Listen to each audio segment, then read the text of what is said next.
السلام علیکم ورحمۃ اللہ وبرکاتہ۔ وشنو کا مطلب ہے پالنے والا، جس کو عربی زبان میں کہا جاتا ہے رب۔ رگ ویدا کتاب نمبر 2 باب نمبر 1 آیت نمبر 3 ایک خوبصورت نام رگ ویدا آیت نمبر 3 میں ہے کہ وشنو کا مطلب ہے پالنے والا۔ اگر اس کا عربی ترجمہ کرے، عربی مطلب سمجھے تو یہ ہے رب، یعنی پالنے والا۔ اگر کوئی خدا تعالیٰ کو رب کہہ کر پکارے یا پالنے والا کہہ کر پکارے یا وشنو کہہ کر پکارے تو کوئی حرج نہیں ہے، لیکن اگر کوئی یہ کہے کہ وشنو وہ خدا ہے جس کے 4 بازو ہیں، ان میں سے ایک دائیں بازو میں اس نے چکڑا تھام رکھا ہے، تو ہم مسلمان اس کے اتباع میں نہیں ہیں۔ اس کے علاوہ یجرویدا باب نمبر 40 آیت نمبر 8 کی کھلم خلاف ورزی ہے۔ رگ ویدا کتاب نمبر 8 آیت نمبر 1 میں درج ہے کہ اس کے سوا کسی کی عبادت نہ کرو، تمام تعریفیں اسی کے لیے ہے۔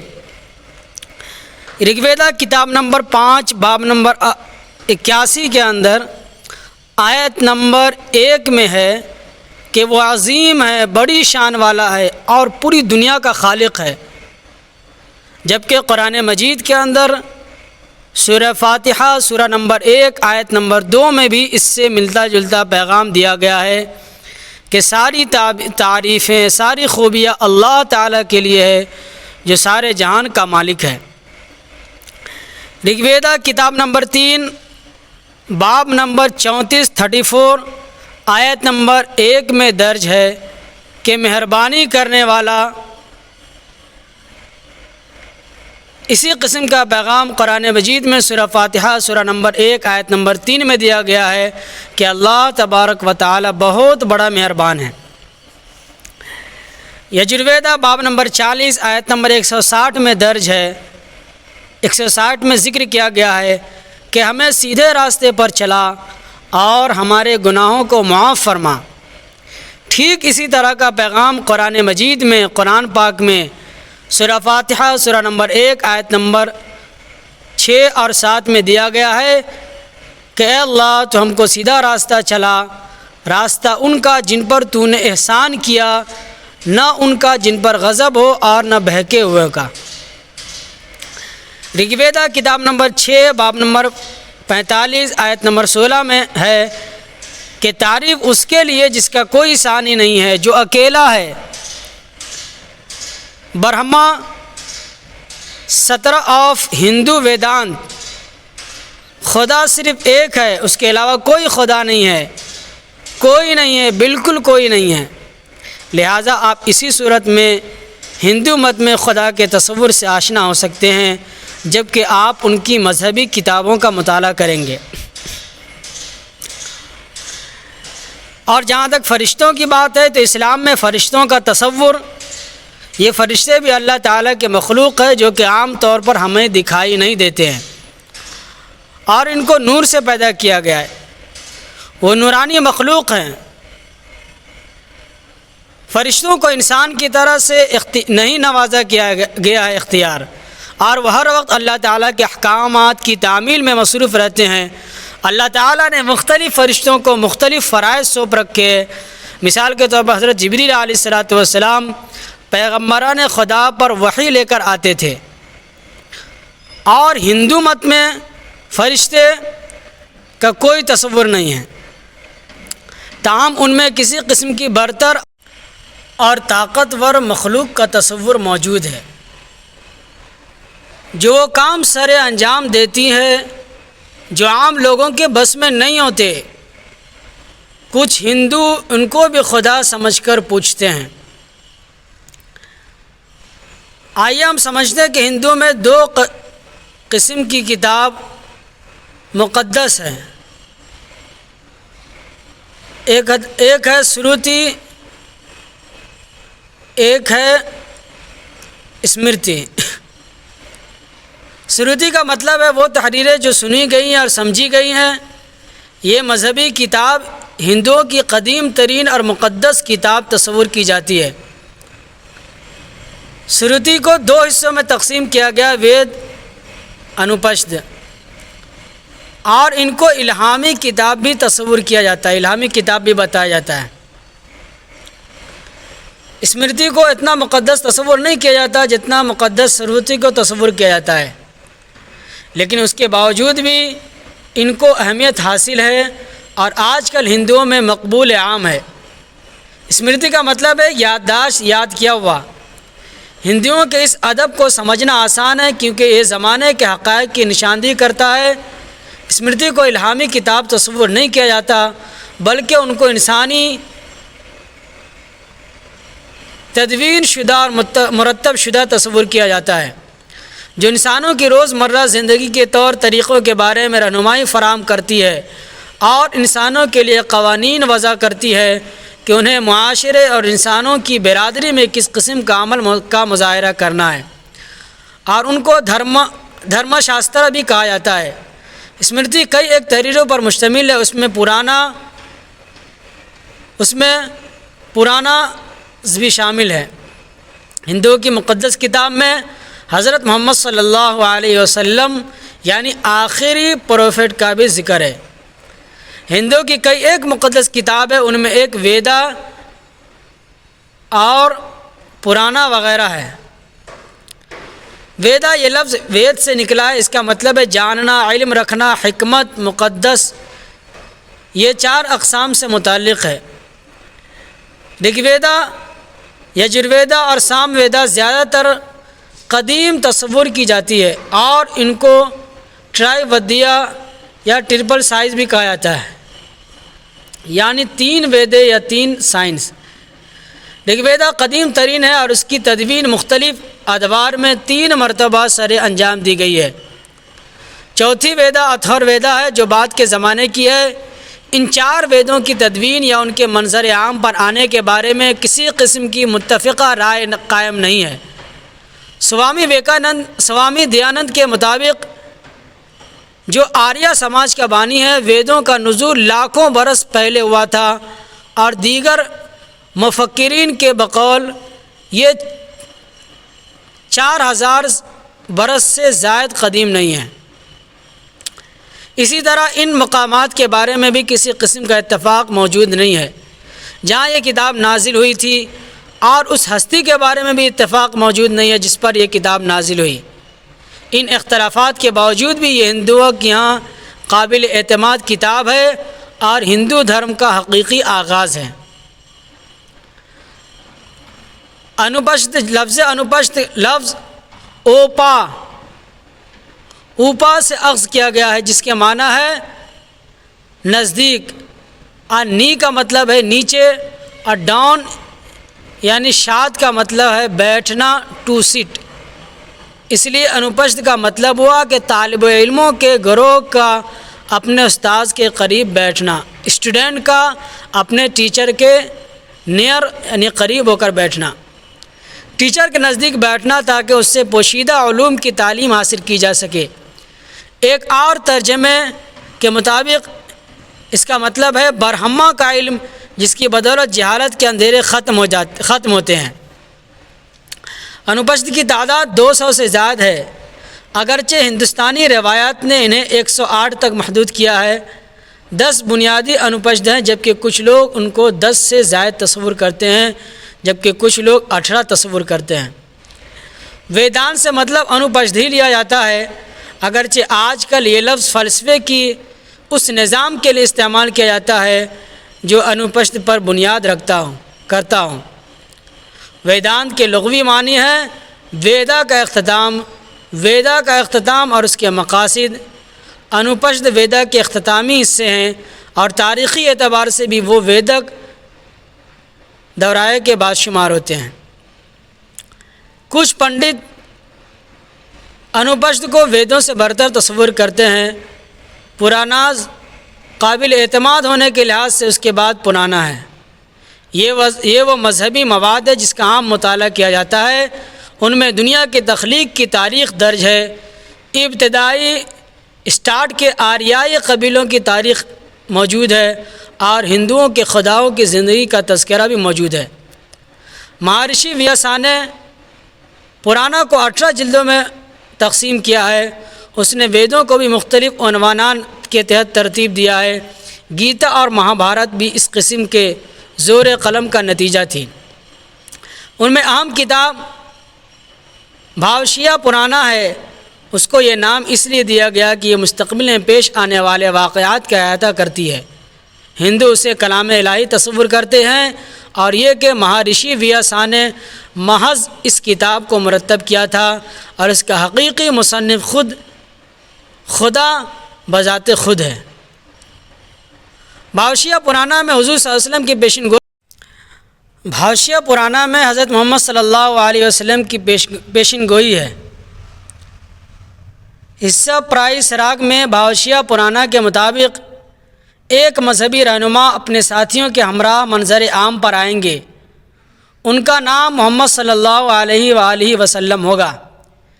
یہ پیشن گوئی واضح طور پر بیان کرتی ہے کہ پیغمبر کا نام محمد صلی اللہ علیہ وآلہ وسلم ہوگا۔ ان کا تعلق عرب سے ہوگا۔ پیغمبر اسلام صلی اللہ علیہ وسلم کے ساتھیوں کا بطور خاص ذکر کیا گیا ہے۔ صحابہ کرام کسی بھی پیغمبر کے اتنے ساتھی نہ تھے جتنے ساتھی حضرت محمد صلی اللہ علیہ وسلم کے ہوں گے۔ آپ صلی اللہ علیہ وسلم کو انسانیت کا فخر قرار دیا گیا ہے۔ قرآن پاک اس کی تصدیق سورہ قلم سورہ نمبر 68 آیت نمبر 4 میں اللہ تعالیٰ فرماتا ہے، اور بے شک تمہاری خوبو بڑی شان کی ہے۔ قرآن کریم سورہ احزاب سورہ نمبر 33 آیت نمبر 21 میں بھی اس کی تصدیق کرتے ہوئے فرماتا ہے کہ اللہ کا نبی اخلاق حسنہ کا مجموعہ ہے۔ وہ بدی اور برائی کا خاتمہ کریں گے، بت پرستی کا خاتمہ فرمائیں گے، اور تمام تر بدی اور برائی کا خاتمہ کریں گے۔ ان کو دشمن کے خلاف تحفظ فراہم کیا جائے گا۔ کچھ یہ لوگ سوال کرتے ہیں کہ راجہ بھوج جس کا ذکر پیشن گوئی میں موجود ہے، وہ پیغمبر صلی اللہ علیہ وسلم کی بعثت کے 500 برس بعد کا راجہ تھا۔ یہ لوگ یہ سوچنے میں ناکام رہے کہ راجہ بھوج نام کا محض ایک ہی راجہ موجود نہ تھا۔ جس طرح مصری حکمران فرعونی کہلاتے تھے اور روم کے حکمران قیصر کہلاتے تھے، بالکل اسی طرح ہندوستانی راجے بھوج کہلاتے تھے۔ کئی ایک راجہ بھوج تھے جو کہ اس راجہ بھوج سے پہلے گزرے تھے، جو راجہ بھوج آپ صلی اللہ علیہ وسلم کی بعثت کے 500 برس کے بعد کا راجہ تھا۔ پیغمبر صلی اللہ علیہ وسلم نے بنفس نفسی گنگا میں غسل نہیں فرمایا تھا، لیکن اس کے باوجود گنگا کے پانی کو مقدس گردانا جاتا ہے۔ گنگا میں نہانے کا محاورتاً مطلب یہ ہے کہ تمام گناہوں کا دھو ڈالنا یا تمام گناہوں سے چھٹکارا حاصل کرنا۔ یہاں پر پیشن گوئی یہ ظاہر کرتی ہے کہ پیغمبر اسلام حضرت محمد صلی اللہ علیہ وسلم گناہوں سے پاک ہے، یعنی معصوم ہے۔ بھاوشیہ پرانا میں حضور صلی اللہ علیہ وسلم کی پیشن گوئی ہے۔ ملیش یعنی گناہگار نے عرب سرزمین کا ستیہ ناش کر کے رکھ دیا ہے۔ اس ملک میں آریہ دھرم کا کوئی وجود نہیں ہے۔ اس سے پہلے ایک گمراہ دوست بھی منظر عام پر آیا تھا جس کو میں نے ہلاک کر دیا تھا۔ اب وہ دوبارہ نمودار ہوا ہے۔ اسے ایک قوی ترین دشمن نے بھیجا ہے۔ ان دشمنوں کو صراط مستقیم سے روشناس کرانے اور ان کو رہنمائی فراہم کرنے کے لیے محمد صلی اللہ علیہ وسلم، جن کو ہم نے برہما کا لقب دیا ہے، وہ گناہگاروں کو صراط مستقیم پر لانے میں مصروف ہیں۔ اے راجہ، تمہیں ان بیوقوف گناہگاروں کی سرزمین جانے کی ضرورت نہیں ہے۔ تم رات کو جہاں کہیں بھی ہوگے میری مہربانی کے توسط سے پاکی حاصل کرو گے۔ اس فرشتہ صفت انسان نے راجہ بھوج سے کہا تھا کہ اے راجہ، تمہارا آریہ دھرم اس لیے بنایا گیا ہے کہ اس کی جھلک تمام مذاہب میں نظر آئے، لیکن ایشو پر لیکن ایشور پرماتما کے حکم کے مطابق مجھے گوشت خوروں کی اشد ضرورت ہوگی۔ میرے پیروکار ختنہ شدہ ہوں گے، ان کے سر پر چوٹی نہیں ہوگی، وہ داڑھی رکھیں گے، وہ اذان پڑھتے ہوئے انقلاب برپا کریں گے، صلاۃ کے لیے بلاوا کریں گے اور تمام حلال چیزیں کھائیں گے، وہ جہاد کے ذریعے پاکی اور پارسائی حاصل کریں گے وغیرہ وغیرہ۔ مذہبی اقوام کے خلاف جہاد کریں گے، وہ مسلمان کہلائیں گے۔ میں گوشت خور قوم کے مذہب کا بانی ہوں گا۔ پیشین گوئی بیان کرتی ہے کہ بدکاروں نے عرب سرزمین کو بدعنوانی میں ملوث کر دیا ہے۔ اس سرزمین پر آریہ دھرما کا وجود نہیں ہے۔ موجودہ دشمن بھی اسی طرح تباہ ہو جائیں گے جس طرح سابقہ دشمن مثلا ابرہہ تباہ ہوا تھا۔ قرآن پاک اس قسم کے سابقہ دشمنوں کا تذکرہ سورۃ الفیل سورہ نمبر 105 آیت نمبر 1 تا 5 میں فرماتا ہے، اے محبوب کیا تم نے نہیں دیکھا کہ تمہارے رب نے ان ہاتھی والوں کا کیا حال کیا تھا؟ کیا ان کا داؤ تباہی میں نہیں ڈالا تھا اور ان پر پرندوں کی ٹکڑیاں بھیجی، انہیں کنکر کے پتھروں سے مارتے تو انہیں ایسے کر ڈالا جیسے کھائی ہوئی کھیتی کی پتی ہوتی ہے۔ حضور صلی اللہ علیہ وسلم کو سچ کے مخالفین کی رہنمائی کے لیے برہمہ کا خطاب دیا گیا۔ ہندوستانی راجے کو عرب جانے کی ضرورت نہیں، کیونکہ مسلمانوں کے ہندوستان پہنچنے کے بعد اس کی پاکی ہندوستان میں ہی سر انجام پائے گی۔ آنے والا پیغمبر آریائی مذہب کی سچائی پھیلائے گا، یعنی وحدانیت، توحید اور غیر اصلاح یافتہ لوگوں کی اصلاح سر انجام دے گا۔ پیغمبر کے پیروکار ختنے کروائیں گے، ان کے سر پر چوٹی نہیں ہوگی، وہ داڑھی رکھیں گے اور ایک عظیم انقلاب برپا کریں گے۔ وہ اذان پڑھیں گے یعنی نماز ادا کرنے کے لیے بلائیں گے، وہ حلال چیزیں کھائیں گے اور حلال جانور کھائیں گے، لیکن سور کا گوشت نہیں کھائے گا۔ قرآن پاک اس کی تصدیق کم از کم 4 مختلف مقامات پر فرماتا ہے۔ سورہ بقرہ سورہ نمبر 2 آیت نمبر 173، سورہ مائدہ سورہ نمبر 5 آیت نمبر 3، سورہ انعام سورہ نمبر 6 آیت نمبر 145، سورہ نمل سورہ نمبر 16 آیت نمبر 150 کے اندر اللہ تبارک و تعالی فرماتا ہے کہ تم پر حرام کیے ہیں مردار اور خون اور سور کا گوشت اور وہ جانور جو غیر خدا کے نام پر ذبح کیا گیا ہو۔ وہ ہندوؤں کی طرح گھاس سے پاکی حاصل نہیں کریں گے، بلکہ تلوار کے ذریعے پاکی اور پارسائی حاصل کریں گے۔ وہ غیر مذہبی لوگوں کے خلاف لڑیں گے، ان کو مسلمان کہہ کر پکارا جائے گا۔ وہ ایک گوشت خور قوم ہوگی۔ قرآن پاک حلال جانوروں کے کھانے کی تصدیق درج ذیل مقامات پر فرماتا ہے۔ سورہ مائدہ سورہ نمبر 5 آیت نمبر 1 اور سورہ مومنون سورہ نمبر 23 آیت نمبر 21 کے اندر بھی اس کا تذکرہ ہے۔ بحاشیہ پرانا کے مطابق کشی وغیرہ کے 7 مقدس شہروں میں بدعنوانی اور ظلم و تشدد کا بازار گرم ہے۔ ہندوستان میں راکش، شابر، بھیل اور دیگر بیوقوف لوگ آباد ہے۔ اسلام کے پیروکار دانشمند ہے۔ مسلمانوں میں تمام اچھی خصلتیں پائی جاتی ہے۔ اسلام ہندوستان اور اس کے جزیروں پر حکومت کرے گا۔ ان حقائق کو جاننے کے بعد اے منی خدا کے نام کا گیت گا۔ قرآن پاک اس کی تصدیق کرتا ہے۔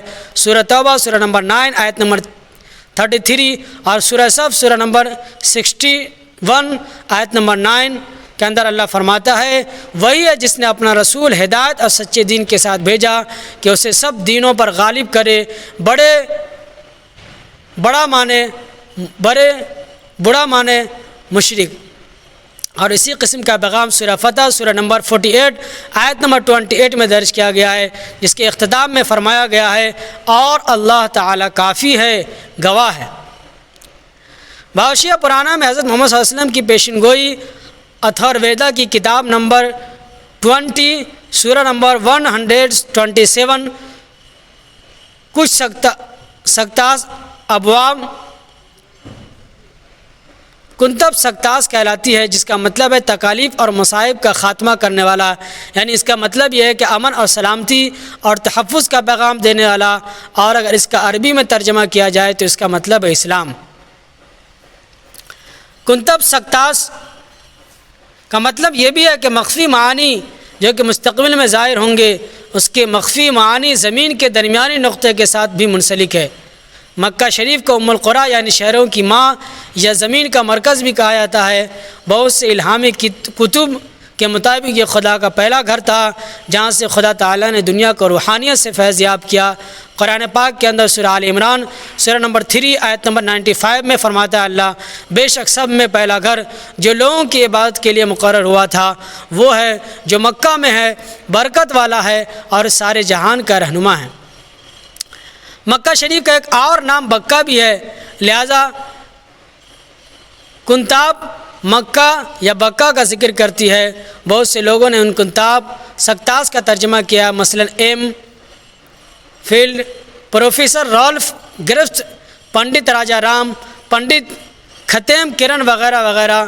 اتھر ویدا کتاب نمبر 20 باب نمبر 127 آیت نمبر 130 کنتاب سکتاس میں درج بڑے بڑے نکات درج ذیل ہیں۔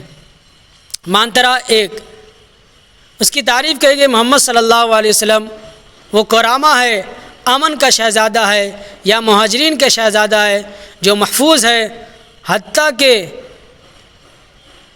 60,090 دشمنوں میں بھی محفوظ ہے۔ مانترا 2، وہ اونٹ پر سواری کرنے والا رشی ہے۔ مانترا 3، وہ مماح رشی ہے، جس کو 100 سونے کے سکے، 100 مالا، 300 گھوڑے اور 10,000 گائے دی گئی ہے۔ مانترا 4، وہ جو شان سے نوازتا ہے۔ مانترا 5، اپنی نمازوں کے ذریعے عبادت کرتا ہے۔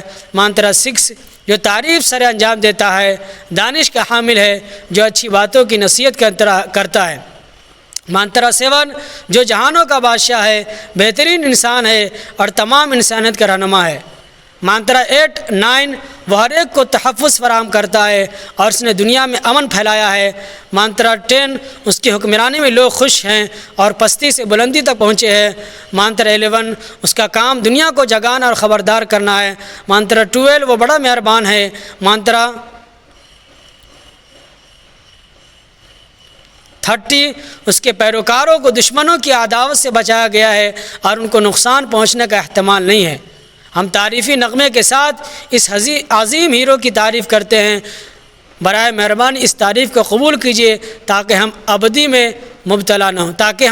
بدی کے اندر مبتلا نہ ہو، گناہوں میں مبتلا نہ ہو۔ جس کی تعریف کی گئی ہے، جو کہ عربی لفظ محمد صلی اللہ علیہ وسلم کا ترجمہ ہے، سنسکرت کے لفظ کوراما کا مطلب ہے کہ وہ جو امن اور سلامتی پھیلاتا ہے اور امن اور سلامتی کو فروغ بخشتا ہے۔ پیغمبر صلی اللہ علیہ وسلم امن کے شہزادے تھے اور انہوں نے انسانیت کو مساوات اور عالمی بھائی چارے کا درس دیا تھا۔ کوراما کا مطلب ایک مہاجر بھی ہے۔ حضور نے مکہ شریف سے مدینہ ہجرت فرمائی تھی، لہٰذا ایک مہاجر بھی تھے۔ ان کو 60,000 دشمنوں سے بچایا گیا جو مکہ شریف کی آبادی تھی۔ حضور صلی اللہ علیہ وسلم اونٹ پر سواری کریں گے، اس کا مطلب یہ ہے کہ ہندوستانی رشی نہیں ہو سکتے کیونکہ برہمن کو اونٹ کی سواری ممنوع ہے۔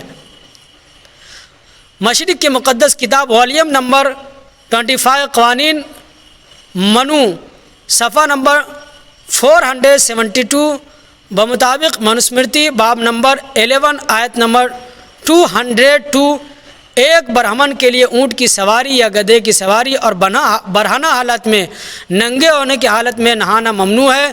اسے اپنے سانس کو دباتے ہوئے اپنے آپ کو پاک کرنا چاہیے۔ مانترا نے رشی کو مماح کا نام دیا ہے۔ ہندوستان میں کسی رشی یا کسی اور پیغمبر کا یہ نام نہ تھا۔ یہ نام ماہ سے اخذ کیا گیا ہے جس کا مطلب ہے بہت زیادہ عزت والا۔ سنسکرت کی کچھ کتابوں نے پیغمبران کو محمد کا نام دیا ہے، لیکن یہ لفظ سنسکرت کے گرامر کے حساب سے برے معنی کے تحت بھی استعمال کیا جا سکتا ہے۔ ایک عربی لفظ پر گرامر کا اطلاق درست نہیں ہے۔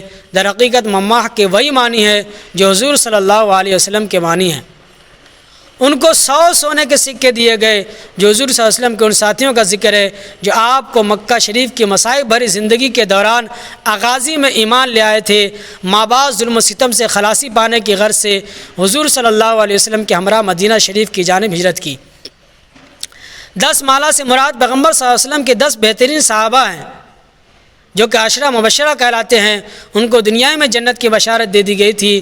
وہ صحابہ یہ ہے جن سے اللہ راضی ہوئے تھے: حضرت ابوبکر، حضرت عمر، حضرت عثمان، حضرت علی، حضرت طلحہ، حضرت زبیر، حضرت عبد الرحمن بن عوف، حضرت سعد بن وقاص، حضرت سعد بن زید، حضرت ابو عبیدہ۔ تیسرا اور تحفہ 300 بہترین گھوڑے تھے۔ یہ گھوڑے عربی نسل کے تھے۔ سنسکرت لفظ آرواح کا مطلب ہے بہترین عربی گھوڑے۔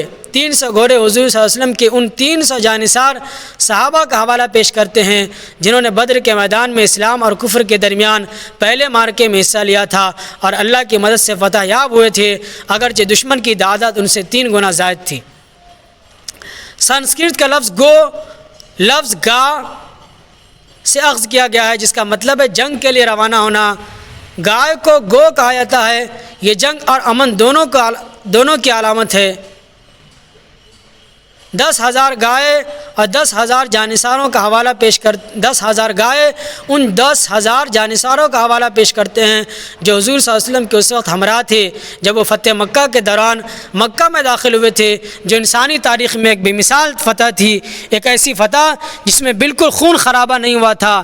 یہ 10,000 جانثار گائے کی طرح بے ضرر اور درد مند تھے اور اس کے ساتھ ساتھ کافروں پر سخت تھے۔ قرآن پاک سورہ فتح سورہ نمبر 48 آیت نمبر 29 میں فرماتا ہے کہ محمد اللہ کے رسول ہے اور ان کے ساتھ والے کافروں پر سخت ہے اور آپس میں نرم دل ہیں۔ اور آپس میں کیا ہے؟ نرم دل ہے۔ وہ ایسا مسئلہ ہے کہ آپس میں کہ نرم دل ہیں۔